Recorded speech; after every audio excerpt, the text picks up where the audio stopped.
तो अब हम बात करेंगे क्लास 10th बायोलॉजी में रुधिर कणिकाओं के बारे में। तो आज का जो हमारा टॉपिक रहेगा वो है रुधिर कणिकाएं, ब्लड कार्पसेल्स। तो ध्यान देंगे, इससे पहली वीडियो में हमने बात की है रुधिर परिवहन तंत्र की, और उसमें हमने जो टॉपिक लिया था वो लिया था रुधिर या ब्लड। और ब्लड में हमने बात कर ली थी ब्लड प्लाज्मा या प्लाज्मा की। क्या है प्लाज्मा, रंग कैसा है, कितने % जल है, कार्बनिक यौगिक, अकार्बनिक यौगिक, या और कौन कौन सी चीजें उसके अंदर पाई जा रही हैं, और बात कर ली थी हमने उसके कारण की। अब हम बात करेंगे ब्लड के दूसरे पार्ट या दूसरे हिस्से की, जिसे हम कहते हैं, जिसे हम बोलते हैं रुधिर कणिकाएं। तो ध्यान देंगे, रुधिर के अंदर जो ब्लड है उसके अंदर जो कोशिकाएं पाई जाती हैं उन कोशिकाओं को ही हम रुधिर कणिकाएं कहते हैं। और ये 3 प्रकार की होती हैं। ये 3 प्रकार की होती हैं, आरबीसी, डब्ल्यूबीसी और प्लेटलेट्स। ठीक है, ये 3 प्रकार की जो ब्लड कार्पसेल्स हैं होती हैं। अब एक एक करके उनके बारे में हमें डिस्कस करना है। तो देखते हैं, जो सबसे पहली जो रुधिर कणिका है या कोशिका है उसे हम बोलते हैं आरबीसी या लाल रुधिर कणिका, लाल रुधिर कणिका। और इसे हम एरिथ्रोसाइट्स भी कहते हैं। नाम ध्यान रखेंगे, आरबीसी को हम एरिथ्रोसाइट, ठीक है, एरिथ्रोसाइट्स भी बोलते हैं। आरबीसी, लाल रुधिर कणिका। ध्यान देंगे, ये जो आरबीसी है, अगर मैं इसके आकार की बात करूंगा तो ये निश्चित आकार की होगी, डेफिनेट शेप होगा इसका। निश्चित आकार का मतलब क्या है, अगर ये गोल है तो गोल होगी, ठीक है, चपटी है तो चपटी होगी। अर्थात इसकी जो, अगर हम आकृति की बात करेंगे, आकार की बात करेंगे, तो वह बिल्कुल डेफिनेट होगा। या मैं इसे कह सकता हूं ये निश्चित आकार की कोशिकाएं हैं। इनमें केंद्रक नहीं पाया जाता। जो आरबीसी है उसमें केंद्रक नहीं पाया जाता है। और ध्यान रखेंगे, हम पढ़ रहे हैं ह्यूमन में सर्कुलेटरी सिस्टम, मनुष्य में। तो ये बात भी जो चल रही है वो मनुष्य की आरबीसी की कर रहे हैं। तो मनुष्य की आरबीसी केंद्रक विहीन होती है। हम लिख सकते हैं आकार निश्चित होगा, केंद्रक नहीं होगा। केंद्रक के साथ साथ जब ये परिपक्व अवस्था में आ जाएगी, मैच्योर कंडीशन में आ जाएगी, तो इसमें गोल्जी काय, माइटोकॉन्ड्रिया, सेंट्रिओल, ये सभी कोशिका अंग विलुप्त हो जाएंगे। तो मैं बता सकता हूं कि आरबीसी ऐसी कोशिका है जो निश्चित आकार की होती है, इसमें केंद्रक नहीं पाया जाता, इसमें गोल्जी बॉडी, सेंट्रिओल, ये सारे अंग भी परिपक्वन की अवस्था में, मैच्योर कंडीशन में विलुप्त हो जाते हैं। साथ ही इसके कोशिका द्रव्य में, जो आरबीसी है इसके कोशिका द्रव्य में एक, जैसे मान लो ये आरबीसी है और ये इसका साइटोप्लाज्म है, इसके साइटोप्लाज्म में एक चीज पाई जाती है, एक यौगिक पाया जाता है, ठीक है, जिसे हम बोलते हैं हीमोग्लोबिन, HB। क्या है HB का नाम? हीमोग्लोबिन, ठीक है, ध्यान रखेंगे, हीमोग्लोबिन। तो हीमोग्लोबिन कहां पाया जा रहा है? आरबीसी के अंदर या आरबीसी के साइटोप्लाज्म में। ये आरबीसी है। क्या मनुष्य की आरबीसी में केंद्रक पाया जाएगा? क्या नहीं पाया जाएगा। गोल्जी बॉडी परिपक्वन अवस्था में, मैच्योर कंडीशन में गायब, सेंट्रियोल भी गायब, माइटोकॉन्ड्रिया भी गायब। तो इसके साइटोप्लाज्म में होगा क्या? हीमोग्लोबिन होगा। ठीक है, ये हीमोग्लोबिन क्या करेगा? ठीक है, ये हीमोग्लोबिन क्या कार्य करेगा, इसका क्या कार्य है, इसके बारे में बात करते हैं। ध्यान देंगे, ये जो आरबीसी है, आरबीसी का जो मेन कार्य होता है वो ऑक्सीजन का परिवहन है। ठीक है, अर्थात ये फेफड़ों से ऑक्सीजन को ग्रहण करती है और प्रत्येक सेल तक पहुंचाती है। ठीक है, इसे समझेंगे हम जरा। मान लो ये हमारे फेफड़े हैं, लंग्स हैं।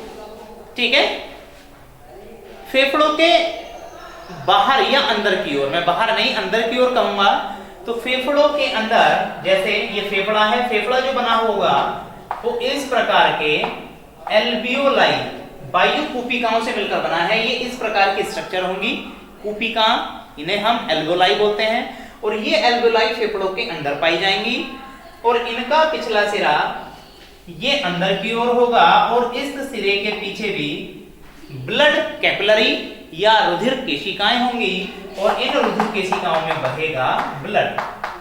ध्यान दें, ये क्या है? फेफड़ों के अंदर पाई जाने वाली एल्वियोलाई, वायु कूपिकाएं, अर्थात फेफड़ों के अंदर का वह स्थान जहां पर भरता है वायु।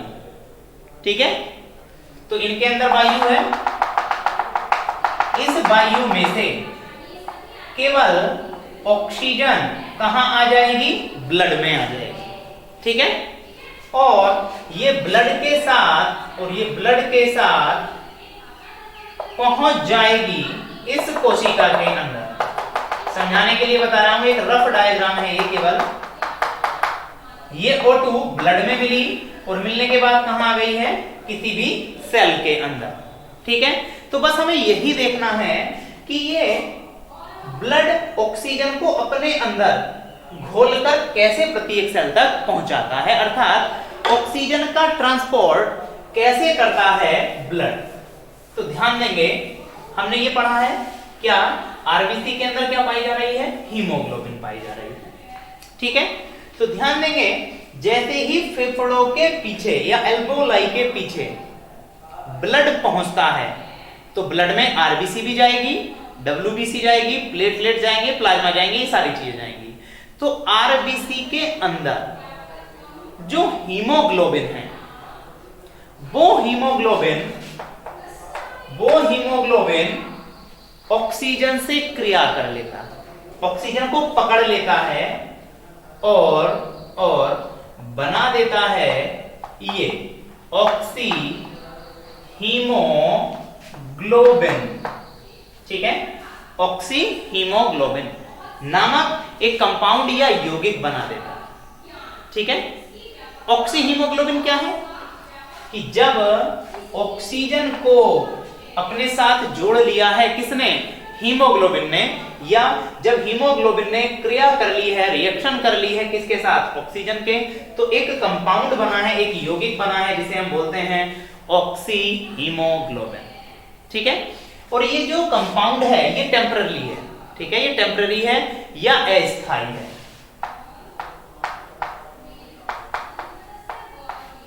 ठीक है, ये एक टेम्परेरी यौगिक है, कंपाउंड है या अस्थायी यौगिक है।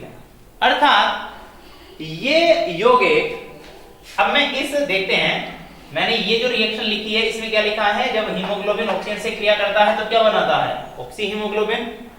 लेकिन ये हीमोग्लोबिन ऑक्सीजन से करके ऑक्सी हीमोग्लोबिन तो बनाता ही है, लेकिन आवश्यकता पड़ने पर ये ऑक्सी हीमोग्लोबिन ऑक्सीजन और हीमोग्लोबिन के रूप में पुनः टूट जाता है। तो ये जो मैंने साइन बनाया है, इस साइन को बोलते हैं हम रिवर्सेबल, ठीक है, साइन या उत्क्रमणीय अभिक्रिया का चिन्ह। अर्थात ये साइन ऐसा है जो बताता है कि ये काम इस दिशा में भी हो सकता है, अर्थात हीमोग्लोबिन और ऑक्सीजन मिलकर ऑक्सी हीमोग्लोबिन में बना सकते हैं, और ऑक्सी हीमोग्लोबिन पुनः ऑक्सीजन और हीमोग्लोबिन में भी टूट सकता है। ठीक है, ये बात ध्यान रखेंगे। इसे अस्थायी यौगिक क्यों कह रहे हैं? क्योंकि ये एक ऐसा यौगिक है कि अगर ऑक्सीजन और हीमोग्लोबिन ने आपस में रिएक्शन कर ली है तो ऑक्सी हीमोग्लोबिन बना, और ये ऑक्सी हीमोग्लोबिन कभी भी नहीं टूट सकता, कभी भी नहीं टूट सकता। अगर ये बात है तो ये हो जाएगा स्थायी। ठीक है, परमानेंट कंपाउंड है, अगर बन गया है तो बन गया है। ठीक है, लेकिन मैं क्या बोलता हूं इसे? मैं बोलता हूं अस्थायी, अर्थात ये जो कंपाउंड बना है ये परमानेंट नहीं है, ये आवश्यकता पड़ने पर पुनः हीमोग्लोबिन और ऑक्सीजन में अलग अलग टूट जाता है। ठीक है, ये बात समझ में आ रही है? तो दोबारा ध्यान देंगे। ये हैं फेफड़े, यहां से ऑक्सीजन है, यहां से ऑक्सीजन ली जाएगी और कहां पहुंचा दी जाएगी? यह है कोई भी कोशिका, कोशिका में। तो ध्यान देंगे, यहां से ऑक्सीजन यहां आई, ऑक्सीजन ने किससे क्रिया कर ली? हीमोग्लोबिन से। हीमोग्लोबिन किसके अंदर है? आरबीसी के। तो इन दोनों के रिएक्शन करने से क्या बन गया है?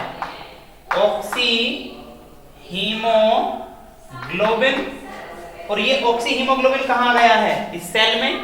जैसे ही ऑक्सी हीमोग्लोबिन इस सेल में आया तो पता चला कि इस सेल के पास, इस कोशिका के पास ऑक्सीजन की कमी है, अर्थात इसे ऑक्सीजन चाहिए।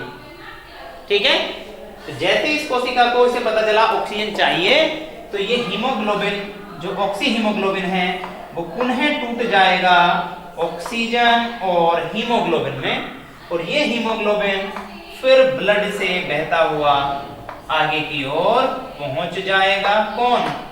ये हीमोग्लोबिन। ऑक्सीजन कहां रह जाएगी? इसी सेल में रह जाएगी, और ये हीमोग्लोबिन कहां पहुंच जाएगा? ब्लड में, आरबीसी के द्वारा, फिर यहां आ जाएगा, फिर यहां से ऑक्सीजन लेगा, फिर और किसी सेल को लेकर आ जाएगा। तो इस प्रकार से ये चक्र क्या करता रहेगा? चलता रहेगा। और इस चक्र के द्वारा, ये जो हमने चक्र बताया है, इसमें काम कौन कर रहा था? आरबीसी। आरबीसी के अंदर ही तो है हीमोग्लोबिन, तो आरबीसी काम करता है, और आरबीसी के अंदर का जो हीमोग्लोबिन था वो ऑक्सीजन को परिवहित कराता है या उसका ट्रांसपोर्ट कराता है। तो हमें समझ में आया कि किसी भी आरबीसी के अंदर जो ये एचबी है, हीमोग्लोबिन है, इसका कार्य क्या है? ये ऑक्सीजन का परिवहन कराता है। किस रूप में कराता है? ये ऑक्सी हीमोग्लोबिन के रूप में। ठीक है, ऑक्सी हीमोग्लोबिन क्या है? जब ऑक्सीजन और हीमोग्लोबिन आपस में रिएक्ट कर लेते हैं, रिएक्शन कर लेते हैं, तो बनने वाला जो स्थायी यौगिक है वो ऑक्सी हीमोग्लोबिन। ठीक है, तो ध्यान देंगे, ये जो हीमोग्लोबिन है, ये जो हीमोग्लोबिन है, हीमोग्लोबिन, इसके कुछ नाम हैं। इसे हम श्वसन रंजक, ये जो नाम लिखता हूं बहुत मौज है, श्वसन रंजक, श्वसन वर्णक, ठीक है, और रेस्पिरेटरी पिगमेंट के नाम से भी जाना जाता है। ये क्वेश्चन कई बार पूछा जाता है कि ब्लड में पाए जाने वाले श्वसन रंजक का नाम लिखिए। मनुष्य के रुधिर में पाए जाने वाले उस वर्णक का नाम लिखिए जो श्वसन की क्रिया के लिए महत्वपूर्ण है। तो हम बता सकते हैं श्वसन रंजक कौन है? हीमोग्लोबिन। श्वसन रंजक का मतलब समझ रहे हो? अच्छा बताओ, श्वसन की क्रिया में, रेस्पिरेशन में ऑक्सीजन की आवश्यकता थी या नहीं थी? थी, क्योंकि ऑक्सीजन ही तो सेल के अंदर जाने के बाद ग्लूकोज का ऑक्सीडेशन कराता है। तो इस ऑक्सीजन को लेकर कौन गया है? यही वर्णक, यही पिगमेंट, यही रंग देने वाला पदार्थ। ठीक है, तो इसीलिए इस रंजक को श्वसन रंजक कहते हैं। देखो ध्यान रखेंगे, रंजक या पिगमेंट का मतलब क्या है। ये हीमोग्लोबिन जो है ना, यही तो रंग प्रदान कराता है, और इसी के कारण तो ब्लड का रंग लाल है। तो इसके दो कार्य हो गए।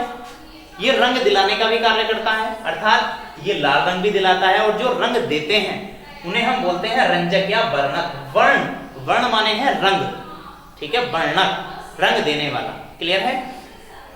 ये रंग भी देता है और ये श्वसन की क्रिया में सहायता भी कराता है, इसीलिए इसे हम बोलते हैं श्वसन रंजक या श्वसन वर्णक। ठीक है, तो कई बार पूछा जाता है कि ऑक्सीजन का परिवहन किस प्रकार होता है, समझाइए। तो हम बता सकते हैं कि ऑक्सीजन का परिवहन मनुष्य के रुधिर में पाई जाने वाली लाल रुधिर कणिकाओं का हीमोग्लोबिन कराता है। कैसे कराता है कि हीमोग्लोबिन ऑक्सीजन से रिएक्शन करके एक अस्थायी यौगिक ऑक्सी हीमोग्लोबिन बनाता है और इस रूप में ऑक्सीजन ब्लड के साथ परिवहित या बहती है, और जिस कोशिका में भी ऑक्सीजन की कमी होती है या आवश्यकता होती है, यह अस्थायी यौगिक पुनः हीमोग्लोबिन और ऑक्सीजन में विघटित हो जाता है, टूट जाता है, और उस ऑक्सीजन को सेल या कोशिका यूज कर लेती है। समझ में आ रही है ये बात? तो दोबारा एक बार फिर हम देखेंगे इस बात को, ये बहुत अच्छा है, क्वेश्चन पूछा जाता है। आरबीसी के बारे में हमने क्या क्या पढ़ा अभी तक? आरबीसी की जो शेप है वो कैसे